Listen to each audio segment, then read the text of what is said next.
The Tommy Boyd Breakfast Show. On Original 106.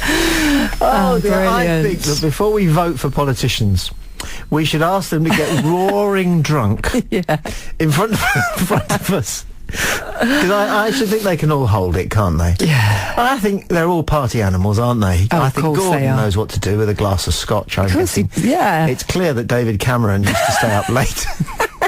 He needs to move off the Californian white. And as for Nick Clegg-Over, what do you make of that? 30 partners. Oh, I know. Oh, Yeah. Dear, I don't want to think about it too much, but he was sort of trying to prove a point, wasn't he? That he was a bit of a Lothario, I thought. Well, the information was winkled out of him, if I can put it like that, Nice choice of phrase. by Piers Morgan, who reckons that he's pretty good at getting people to loosen up. And Yeah. but then the other people are saying Nick Clegg did it because he knew that it would get him a little bit of attention. So did he make it up? And also it is quality, not quantity, while we're on the subject, in my opinion. You're just so wrong. No, I'm not. Of course it's quantity. It isn't. As well That's as- rubbish. It isn't. Well, difference between the genders, again, we're onto that. Okay, maybe. Battle of the Sexes, that Earlier one. on this morning, you were trying, I thought rather lamely, Go to on. argue that women are almost are the physical matches for men, which is just not true. And I'm fed up with PC having to pretend Right. that women are Okay. as good at physical and athletic things as men.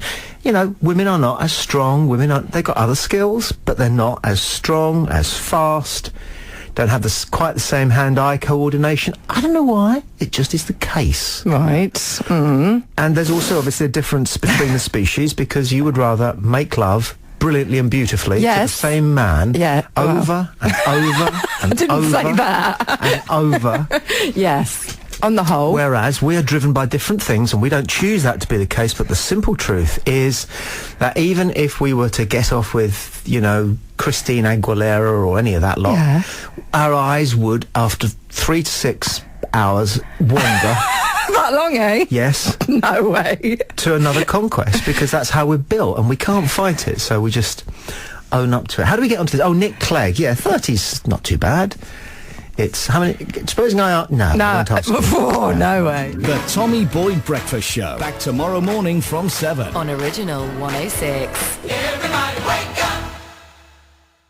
The Tommy Boyd Breakfast Show. On Original 106. 10 most annoying things about the US Masters, which tees off very shortly in Augusta, Georgia. Number 10, I'm sorry about this, Sean, but references to Justin Rose as Hampshires. That is Horlicks. It's not. He's South African born, he lives in So is Florida. Kevin Peterson. But he's It's from tenuous, here, beyond Yes, tenuous. I agree. Deeply beyond tenuous. Drop it. It doesn't fool anybody. It doesn't magnify the interest in the Masters. He's just some other Brit. I actually don't want him to win. He is South African. He's he a lives Hampshire in lad America. in his heart. He is not a Hampshire lad. Tiger Woods is just as much Hampshires as Justin Rose. So we'll come back to that argument. Number 9, Peter Alice. Oh, I love Peter Alice. Hello. Hello. Hello. Oh, hello. Hello. Hello. Oh, you beauty. Now, I've had a letter from Brigadier Dalai Lama. Very annoying. Number 8, pictures of azaleas. More cutaways of azaleas. always shoots them, just Like a gardening blowing show. in the wind. Bloody gardening Always show. with her in the bunker. Masters, very, very annoying. Great golf, but very, very annoying. Inane interviews. The guy who's out front at the end of day one, an interviewer will say to him, so, is it good to be out in front on day one? And the reply will be, well, it's better to be in front at the end of day 4. And we're meant to, you know, I don't know, chortle Right or he is. crud. Absolute crud. The remark that Woods Caddy is the richest sportsman in New Zealand. Every year they trot that one out. It might be true, it might not be true, but I don't want to hear it again. And again. And again. Knowing that when the TV cuts to some unknown Korean guy in the bunker off the green, it's going in the hole. Because They wouldn't be there otherwise. Exactly. Yeah, you they preempt it. they wouldn't be showing it to you. Everybody knows what the number one is, most annoying thing about the Masters. It's actually about the most annoying thing about golf ever. But another annoying thing about Tiger Woods, this is at number 3.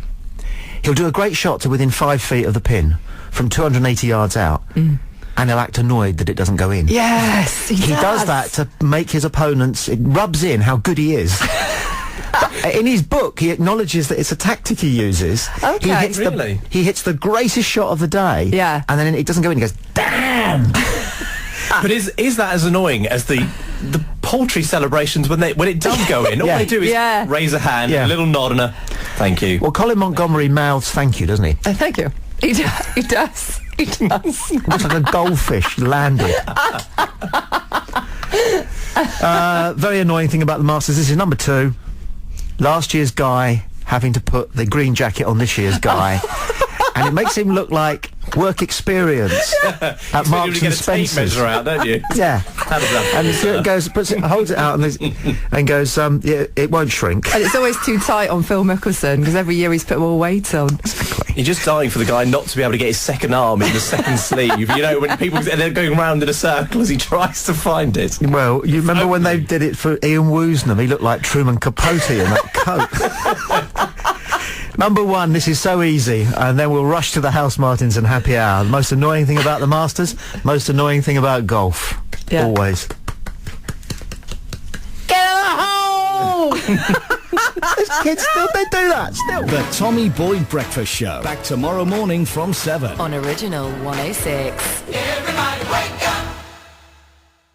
The Tommy Boyd Breakfast Show. On Original 106. Now, this report has come across the wires from a major American news network last night, and I think it gives an interesting spin on the credit crunch.